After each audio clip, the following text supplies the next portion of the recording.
You know, a few weeks ago I shared a psalm, and David wrote many of the psalms. We talked a little bit about David, and I felt inclined to come back to the psalms this week. And again, one that David wrote. In Psalm 142 is where I'm going to be sharing from. But David, as I said a few weeks ago, we know a lot about David from the Scripture. There's a lot written about him. His life is well recorded, more so than a lot of other people that we'll find in the Bible, just because it just spends time on David and there in 1st and 2nd Samuel and even into Kings, and David wrote a lot of the Psalms.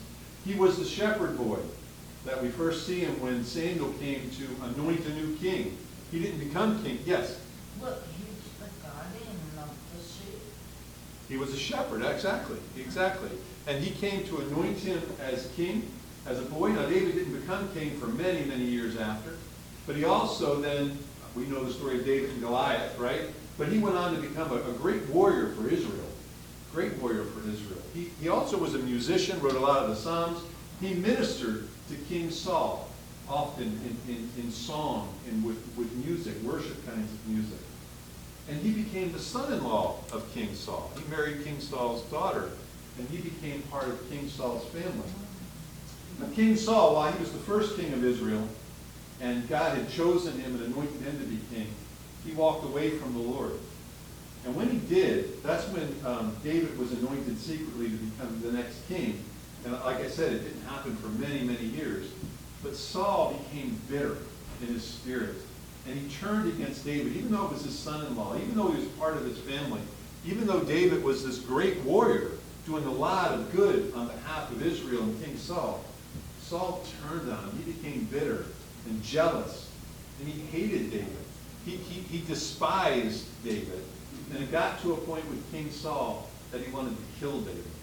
And that's a lot of, we can find that back in 1 Samuel, the stories of when Saul was hunting down David. And the psalm we're going to read today is exactly that. David was on the run. He was a hunted man. He was someone that was literally running for his life. Everything that he had. Think about it. He was a great warrior and military leader. So he had position and power and privilege. He was the son-in-law of the king. So he had that as well. And now it was all taken away from him. He literally had like the clothes on his back. That's what he had to escape with, to escape Saul, or else he would have lost his life. So everything that he had, including his friends and his family, were taken from him. And it says that he was hiding in a cave. When we read this psalm, he wrote this psalm from a cave where he had to take shelter. He had to hide himself so that he wouldn't be overtaken. And this is Psalm 142. It's a short psalm. I'll read it to you. But think about this as we're reading this. David, running for his life, turned on by the king, and he's hiding in a cave, and he writes this prayer. He says, "With my voice I cry out to the Lord. With my voice I plead for mercy to the Lord. I pour out my complaint before him. I tell my trouble before him. When my spirit faints within me, you know my way. In the path where I walk, they have hidden a trap for me. Look to the right and see. There is none who takes notice of me. No refuge remains for me. No one cares for my soul. I cry to you, O Lord. I say, you are my refuge, my portion in the land of the living. Attend to my cry, for I am brought very low. Deliver me from my persecutors, for they are too strong for me. Bring me out of prison, that I may give thanks to your name. The righteous will surround me, for you will deal bountifully with me." David's prayer from that cave. He had been loyal and faithful to King Saul. David wasn't a perfect man. We know that from the Scriptures. But he was a man after God's own heart, is what the Word says. He had been faithful to Saul. He had performed his duties well. And yet now he finds himself wrongly accused. He's hated, and really without cause. And this is how David describes his situation. This is how he's feeling at this point in this cave. He says this, "My spirit faints within me." He's kind of at his wit's end. I mean, he's overwhelmed. He says, "A trap is hidden for me." I mean, he can't go anywhere. He's afraid that he's going to be caught, that people are hiding, that they're turning on him. He says, "No one takes notice of me." He's really saying no one cares. There is no refuge for me. He can't find safety. He can't find shelter. He's on the run, as I said. He says this, no one cares for my soul. No one cares for my soul. Does that sound like loneliness? Does that sound like despair? It does. And he says, he uses this phrase, I am brought very low. Think about it. David, the great military leader, celebrated in Israel, the son-in-law of the king, a great musician. And now he's brought very low because all he has is pretty much what he's got on his back, sitting in a cave, hiding so that he doesn't get killed.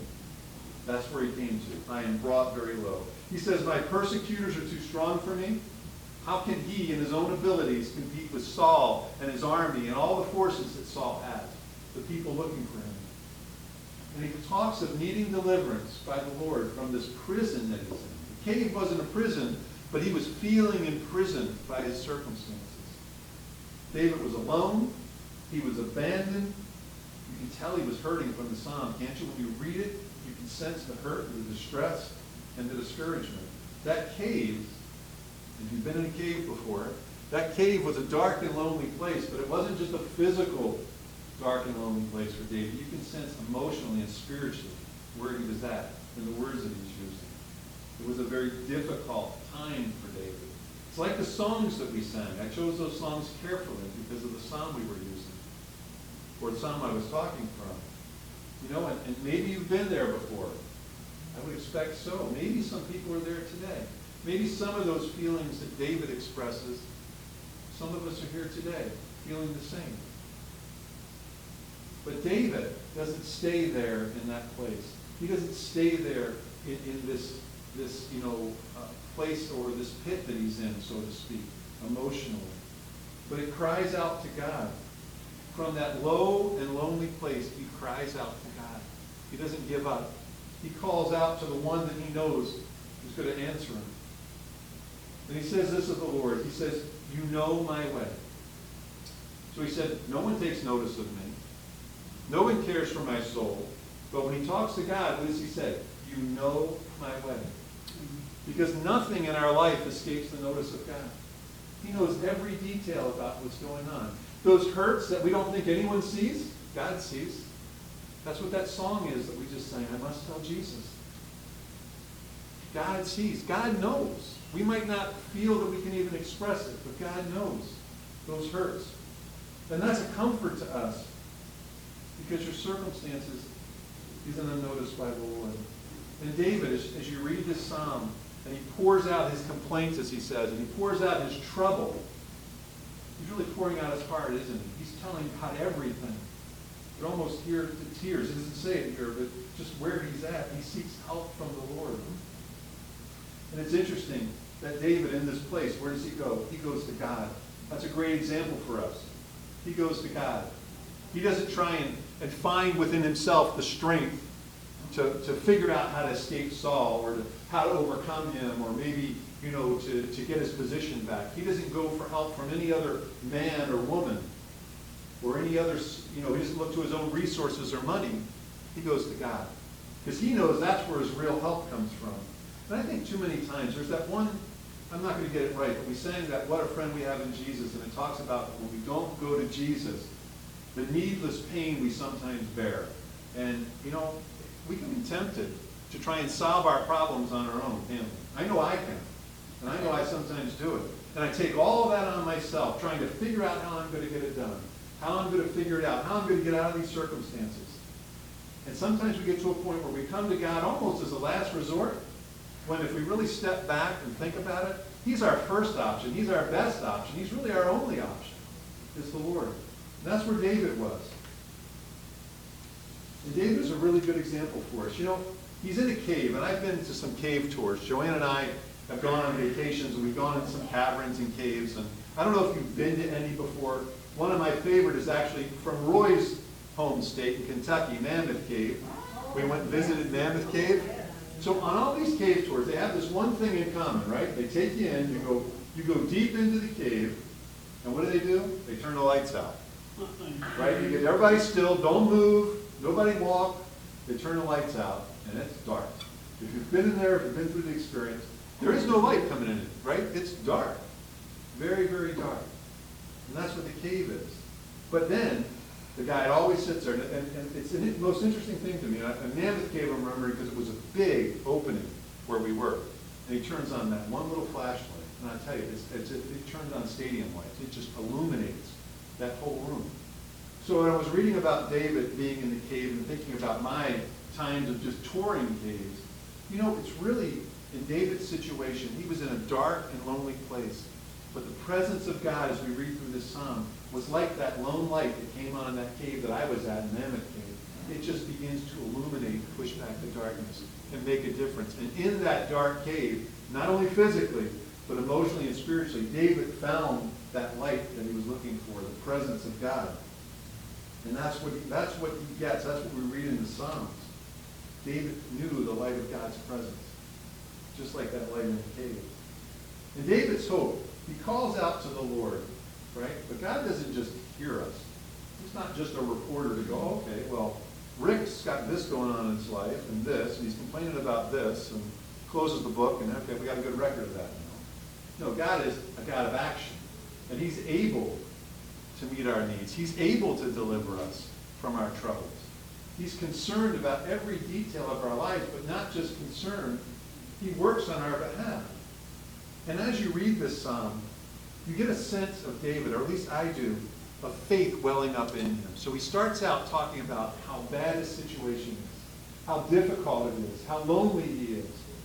And then he cries out to God, and then you begin to hear statements of David saying what the Lord means to him. And he says this of the Lord.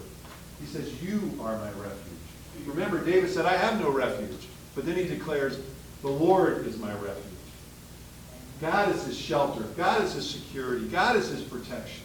It doesn't matter what plans Saul was cooking up for David, what Saul was planning to do to David. God was in control. And David knew him as a refuge. He said, "You are my portion in the land of living." God was going to sustain him and provide for him and give him what he needs. He says of God, "Attend to my cry." Meaning, God takes notice. God's going to hear his cry. Notice the problems that he has. He said, "Deliver me from my persecutors." Because Saul certainly was persecuting David. "Bring me out of this prison." David was entrapped. Remember, he said that they have traps hidden for me all over the place. He couldn't move without feeling like he was going to be trapped. And he says, "I will give thanks and be among the righteous." And when he talks about the righteous, he's talking about the people of God. David had hope. Even though his circumstances were as dark and lonely and as low as they were, David had hope. Because why? Because he knew God. He had a God in whom he could trust. He had a God in whom he could take his problems to, knowing that God was going to deliver him. And he said this, and I love this part of the psalm. He says to God, he says, "You will deal bountifully with me." You will deal bountifully with me. God's blessings are abundant. Jesus said this. He said, "I come that they may have life and have it abundantly." Jesus wants to give us an abundant life. And that just doesn't mean possessions or money. He's talking about real life, right? Abundance and blessing of knowing God and walking with God. And that's what David was declaring there. And David's hope is our hope today. Like I said, you might be here. Oftentimes troubles come our way, don't they? They do. That's part of life. But David's hope is our hope. It's the Lord. And like I said, he doesn't just hear us, but God is able to deliver us. In Ephesians, Paul wrote this, "Now to him," talking of the Lord, "now to him who is able to do far more abundantly beyond what we ask or think, according to the power that works in us." What Paul's saying is, we're limited by our own human nature and our own mind, but God can do so much more beyond what we can ask or even think. God has plans for us. That's how good of a Lord we serve. That's how great of a God that we serve.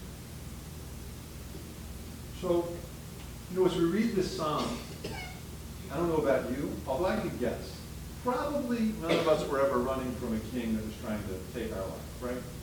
Probably that's never happened. Never happened to me. I would guess it hasn't happened to anyone here. That's where David found himself. But while we didn't have David's circumstance, or we can't relate to that circumstance directly, we can relate to those feelings that David was having, can't we? Of loneliness, being abandoned, hurting, having someone that he trusted. You know, he served Saul. He was Saul's son-in-law. And Saul turned on him. Those things can happen in our lives as well. We can feel discouragement. We can be at our wits' end sometimes. And as I said, maybe even today. Maybe there's some today that are facing a difficulty that are here. There's a couple verses that I found just to encourage us. In Psalm 55, it says, "Cast your burden upon the Lord, and he will sustain you. He will never permit the righteous to be shaken." Read that again. "Cast your burden upon the Lord, and he will sustain you. He will never permit the righteous to be shaken." If you're here today and you're struggling, it becomes like a burden on us, doesn't it? On our shoulders or our back, where we're weighted down by something. And what's the Lord saying? Give it to me. Cast it on me. Take it off of yourself. Give it to the Lord. And God promises that he will sustain us. And he will. He says he will never permit his righteous to be shaken or moved. That's who the Lord was to David back in his time. And that's who he is to us today, because God never changes. It's the same God that David served is the same God that we serve today. And he also declared in the Psalms, God is our refuge and strength, a very present help in trouble. God is our refuge and strength, a present help in trouble. Do you have troubles today? God is your help in trouble. That's the song that we sang about Jesus. I must tell Jesus. Jesus is our help, a very present help in trouble. This David in the cave, his story didn't end there. So we read this psalm, and David's writing it from a cave. But they don't, in the Bible, it doesn't say, okay, well, David stayed in the cave the rest of his life, and that was it, and it was over. No. Because you know why? God delivered him. Delivered him from the hand of Saul. God saved his life. God lifted him up. David then became king and was used of God in mighty ways. He was called a man after God's own heart, and God blessed him.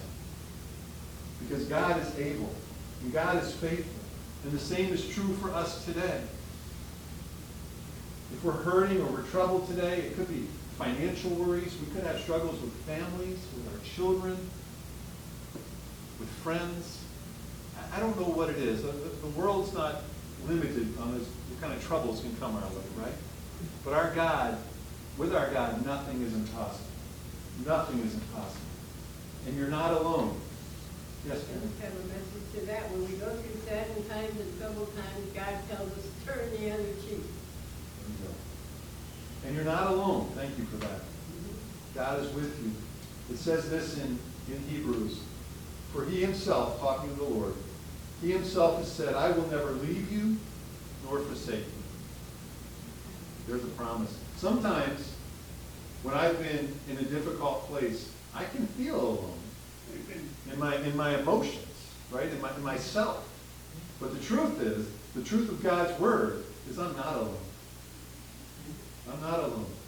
Because the Lord promises he will never leave me or forsake me. Remember that in a difficult time. Take it to Jesus. He is loving and gracious and merciful and compassionate. He's caring.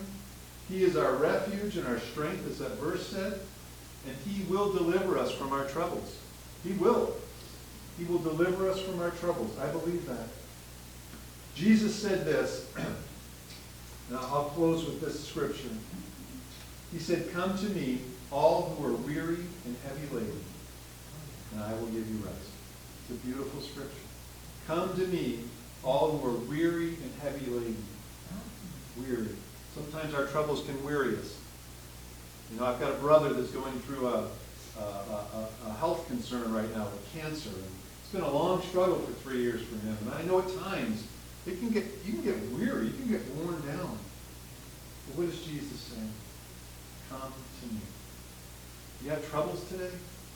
Do you have problems? Do you have difficulties? Do you have things that you can't see how they're ever going to work out?